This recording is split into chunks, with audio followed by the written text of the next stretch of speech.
بسم اللہ الرحمن الرحیم۔ اللہ تیری عبادت کرتے ہیں، تیرے سے ہی مدد مانگتے ہیں۔ میں سب سے پہلے ڈاکٹر ثانیہ نشتر بہت آپ کو خراج تحسین پیش کرنا چاہتا ہوں۔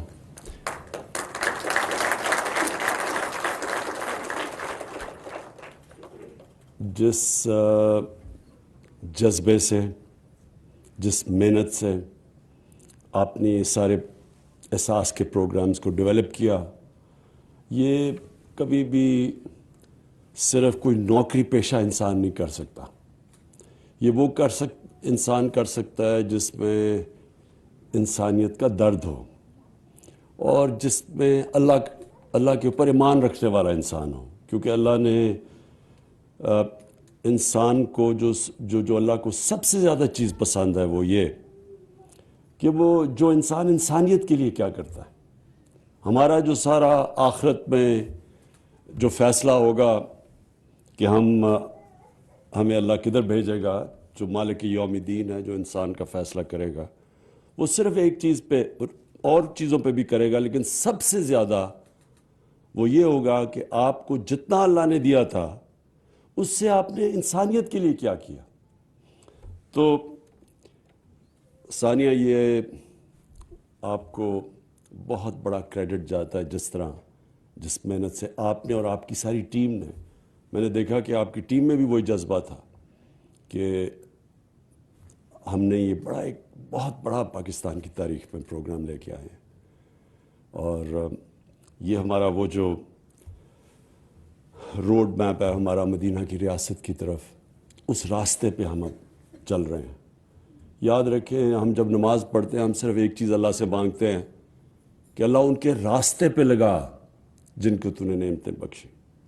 ہم اس راستے پہ لگتے ہیں، کامیابی تو اللہ دیتا ہے، راستے پہ ہم لگتے ہیں، یعنی کہ ہم اپنے معاشرے کے اندر ایک انسانیت کا نظام لے کے آتے ہیں۔ انسانیت کا نظام کا مطلب کہ وہ طبقہ جو پیچھے رہ گیا ہے، یہ ریاست کی ذمہ داری ہے کہ ہم کیسے ان کو اوپر لے کے آتے ہیں۔ یہ مدینہ کی ریاست میں ہمارے نبی صلی اللہ علیہ وسلم نے کیا تھا کہ انہوں نے، جب پیسے بھی نہیں تھے، وہاں غربت بھی تھی، لیکن انہوں نے پہلے سے فیصلہ کر لیا تھا کہ جو بھی بیت المال میں پیسہ آئے گا وہ حکومت کے خرچے پورے کر کے وہ سارے نچلے طبقے کو اوپر لانے کے لیے پیسہ خرچ ہوگا۔ اور پھر دنیا دنیا کی تاریخ اس چیز کی گواہ ہے کہ وہ پھر ایک ریاست اس کے اوپر جو کھڑی ہوئی، کئی 100 سالوں تک انہوں نے دنیا کی امامت کی۔ تو ہم اگر پاکستان وہ اتنا بڑا خواب تھا ادھر نہ پہنچ سکے، تو اس کی سب سے بڑی وجہ یہ تھی کہ ہم اس سفر پہ نہیں نکلے جس کے اوپر اللہ کا حکم ہے کہ مدینہ کی ریاست کا مطلب یہ کہ ایک تو قانون کی بالادستی، وہ بھی ایک بہت بڑی جنگ ہے مافیاز کے خلاف، ان کو قانون کے نیچے لانے کی، اور دوسرا کہ کیسے آپ نے اپنے نچلے طبقے کو اوپر اٹھانا ہے۔ اب احساس کے اندر سب سے پہلے کہ جو سب سے مجبور لوگ ہیں ان کو ہم نے پیسے پہنچانے تھے، اور ہم نے تب پیسے پہنچائے جب کرونا کی وبا دنیا میں تباہی لے کے آئی ہوئی تھی، کیونکہ لاک ڈاؤنز لگائے۔ لاک ڈاؤن کا مطلب یہ کہ سارا کاروبار بند ہو گیا۔ جب کاروبار بند ہوا تو سب سے زیادہ تکلیف کس کو ہوئی؟ سارے دنیا میں غریب طبقے کو، پاکستان میں نہیں۔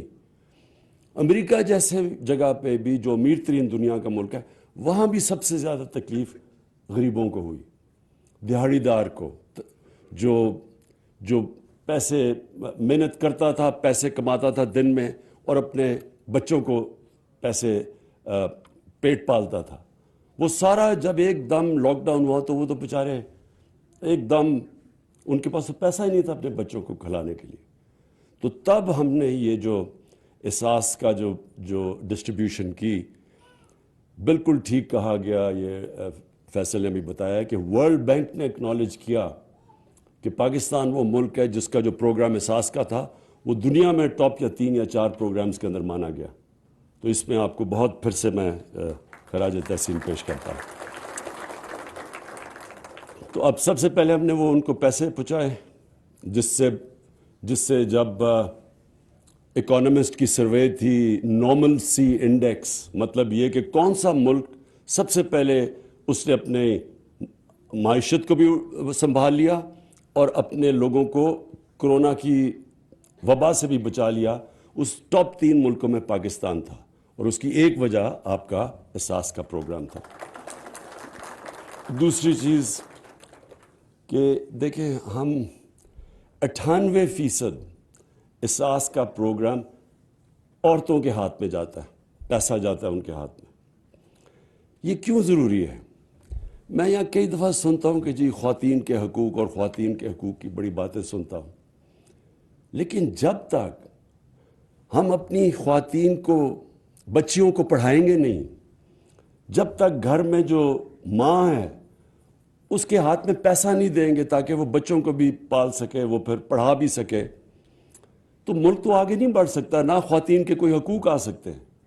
تعلیم سب سے زیادہ ضروری چیز ہے. جب آپ عورت کو تعلیم دے دیتے ہیں، وہ اپنا سارا خاندان اٹھا لیتی ہے. وہ ان کی صحت کا بھی دھیان سکتی ہے، ان کو پڑھا بھی سکتی ہے گھر پہ. میرا جو سب سے بڑا، میں جو اپنی اگر کسی کا شکریہ ادا کروں اپنی زندگی کا، کہ جس کی سب سے زیادہ محنت میرے پہ تھی، وہ میری والدہ کی تھی. اور میری والدہ کی اس لیے تھی، وہ پڑھی لکھی تھی. تو میں تو کھیلنے کا، مجھے تو بچپن سے شوق تھا، تو میں تو پڑھتا ہی نہ اگر میری والدہ مجھے بٹھا کے پڑھاتی نہ. تو جب ایک ماں پڑھی لکھی ہوتی ہے، وہ سارا اپنے گھر کو اٹھا دیتی ہے. تو اس لیے یہ جو ہمارا 98% پیسہ ہے احساس کا، یہ ہم نے عورتوں کے ہاتھ میں دیا ہے. اور پھر یہ جو ہم نے بچے جو اسکول سے باہر ہیں، اور یہ بھی ایک بہت بڑا ہمارا المیہ ہے کہ ہم نے کبھی توجہ ہی نہیں دی کہ ہمیں اتنے زیادہ تعداد میں ہمارے بچے اسکولوں میں نہیں جاتے. تو اس کے لیے بھی احساس کا یہ بہت زبردست پروگرام ہے. اسٹائپنڈ دیتے ہیں، اور لڑکیوں کو زیادہ اسٹائپنڈ دیتے ہیں کہ زیادہ ضروری ہے کہ لڑکیاں اسکول میں جائیں ہماری. پھر اسکالرشپس میں بھی اکثریت لڑکیوں کی ہے، اسکالرشپس جو ان کو ملتی ہے، کیونکہ ہم سب کو احساس ہے کہ جب تک ہم اپنی خواتین میں انویسٹ نہیں کریں گے، یہ ملک اوپر نہیں آ سکتا. تو یہ بھی ایک یہ ہمارا دوسرا. اور پھر تیسرا سٹنٹنگ میں پھر سے جن لوگوں کو نہیں پتا کہ جب ایک بچے کو پہلے اپنی زندگی کے 3 سال میں خوراک پوری نہیں ملتی، اس کا نہ قد پورا پہنچتا ہے اور نہ اس کی جو برین ہے وہ پوری طرح بڑی ہوتی ہے. یہ اتنا بڑا ظلم ہے کہ ایک بچے کو آپ پہلے سے زندگی کے ریس میں پیچھے چھوڑ دیں، صرف اس لیے کہ ہم اس کو خوراک نہیں پوری دے سکتے. اور یہ کبھی کسی نے اس کے اوپر توجہ نہیں دی. ابھی بھی ہمارا یہ پروگرام اب پہلے پائلٹ پروجیکٹ کیا گیا، اور اب ہر ڈسٹرکٹ کے اندر یہ شروع ہوگا. اس کے اندر پیسہ بڑا چاہیے. ہم انشاءاللہ، میں آپ کو سب کو، یہ میری اپنی قوم سے وعدہ ہے کہ جیسے جیسے آپ ہمیں ٹیکس دیتے رہیں گے، اور ہماری ٹیکس بڑھتا جا رہا ہے، اللہ کا شکر ہے، ریکارڈ ٹیکس ہے پاکستان میں اس وقت. یہ ٹیکس نہ ہوتا تو نہ میں تیل اور ڈیزل اور بجلی میں چھوٹ نہ دے سکتا لوگوں کو. جو ہم نے 10 روپے تیل اور ڈیزل کم کیے، اور ہم نے جو بجلی 5 روپے یونٹ کم کیا، یہ صرف اس لیے کہ ہمارا ٹیکس کلیکشن بڑھی ہے. تو جس طرح مدینہ کی ریاست میں جب بھی پیسہ آتا تھا بیت المال میں، تو وہ اسٹیٹ کی ضروریات پوری کر کے وہ سارا نچلے طبقے پہ چلا جاتا تھا. یہ وہ ماڈل تھا. ہماری بھی پوری کوشش ہوگی کہ جیسے جیسے ہمارا ٹیکس بڑھے، پورا زور لگے گا کہ ہم نچلے طبقے کو اوپر لے کے جائیں، جس میں یہ دونوں چیزیں ہیں. یہ سٹنٹنگ کے اوپر بھی ہم، اور یہ سب سے ضروری یہ ہے کہ ہم بچوں کو، ماں کو پوری خوراک ملے، بچے کو خوراک ملے، تاکہ وہ زندگی کی ریس میں پیچھے نہ رہ جائے سٹنٹنگ کی وجہ سے. اور یہ ساری ڈسٹرکٹس میں جائے گا، اور پھر جیسے جیسے پیسہ آتا جائے اس کے اوپر ہم اور پیسہ خرچ کریں گے. اور پھر یہ جو آج اصل میں ہماری پوری تیاری سے اب لانچ کر رہے ہیں احساس راشن، وہ اس لیے کہ دنیا میں مہنگائی کی لہر آ گئی ہے. یہ میں آپ سب کو یہ سمجھانا چاہتا ہوں کہ یہ صرف پاکستان میں اتنی مہنگائی نہیں ہے. پاکستان بلکہ دنیا میں ابھی بھی سستا ترین ملک ہے. ہماری جو آج ڈیزل اور پٹرول ہے وہ دبئی سے، یو اے ای سے سستا بک رہا ہے. ان کا اپنا زمین سے تیل نکلتا ہے، اس سے سستا آج ہم پاکستان میں ڈیزل اور پٹرول دے رہے ہیں، سارے بر صغیر میں سب سے سستا ہے، تاکہ لوگوں کے اوپر بوجھ نہ پڑے، کیونکہ جب ڈیزل اور پٹرول مہنگا ہوتے ہیں، ٹرانسپورٹ مہنگی ہوتی ہے، اس سے ساری چیزیں مہنگی ہو جاتی ہیں۔ تو ہم نے وہ مہنگائی روکنے کے لیے یہ بہت بڑی سبسڈی دی ہے۔ اور اب یہ جو احساس راشن ہے ہمارا، اس کا مقصد ہی صرف یہ ہے کہ 2 کروڑ خاندان کو ہم یہ دیں گے کہ احساس راشن سے وہ کریانہ سٹور میں جا کے، یوٹیلیٹی سٹورز پہ جا کے 30% آٹا، گھی اور دالوں کے اوپر وہ ڈسکاؤنٹ لے لیں، یعنی 30% کم پہ ان کو ملیں گی اگر وہ یہ ہماری احساس راشن کے اندر رجسٹرڈ ہیں، جو کہ 2 کروڑ خاندان ہیں۔ یہ بھی مقصد یہ ہے کہ لوگوں کے اوپر یہ جو بوجھ مہنگائی کا ہے وہ لوگوں کے اوپر ہم کم کریں۔ اور پھر میں وعدہ کرتا ہوں کہ انشاءاللہ جیسے ہی ہمارے پاس ٹیکس بڑھتی جائے گی، ہماری پوری کوشش ہوگی کہ ہم اور مدد کریں اس طبقے کی جو اس وقت مہنگائی کی لپیٹ میں ہے۔ اور پھر جو ہمارا ہیلتھ کارڈ ہے، یہ اتنا بڑا پروجیکٹ کہ ہر خاندان کو، اور یہ جو صوبے تحریک انصاف کے ساتھ ہے، سوائے سندھ میں ہر خاندان کو انشاءاللہ اس مہینے کے آخر تک ہر پاکستان کے خاندان کو ہیلتھ کارڈ ملے گا، جو کہ 10 لاکھ روپے کی ہیلتھ انشورنس ہے۔ یہ اس لیے ضروری ہے کہ ہمارے غریب گھرانوں کے اندر کئی دفعہ بیماری ہوتی ہے، بچے بیمار یا ماں باپ بیمار، تو صرف اس لیے علاج نہیں کروا سکتے کہ گھر میں پیسہ نہیں ہے۔ اب اس سے یہ جو ہمارا ہیلتھ کارڈ ہے، یہ کسی بھی ہسپتال میں جا کے ایک پاکستان کا غریب خاندان اپنا علاج کروا سکتا ہے۔ اس کا مطلب کہ پرائیویٹ ہاسپٹلز میں جا سکتے ہیں، جہاں آج تک ایک غریب گھرانے میں کوئی سوچ بھی نہیں سکتا کہ پرائیویٹ ہاسپٹل میں جائے۔ مجھے ڈاکٹرز ہاسپٹل کے کوئی مہینہ پہلے ڈاکٹرز ہاسپٹل کے چیف ایگزیکٹو نے ٹیلی فون کیا اور کہا مبارک کو پہلی دفعہ ہیلتھ کارڈ کے اوپر ہارٹ ٹرانسپلانٹ کیا ہم نے ڈاکٹرز ہاسپٹل میں، پرائیویٹ ہاسپٹل میں۔ تو انشاءاللہ یہ ہمارا سب سے بڑا انیشیٹو ہے۔ اور یہ آپ کو، کیونکہ میں تو ساری دنیا پھرا ہوں، آپ کو حیرت ہوگی کہ یہ پیسے والے ملکوں کے اندر بھی یونیورسل ہیلتھ کوریج نہیں ملتی۔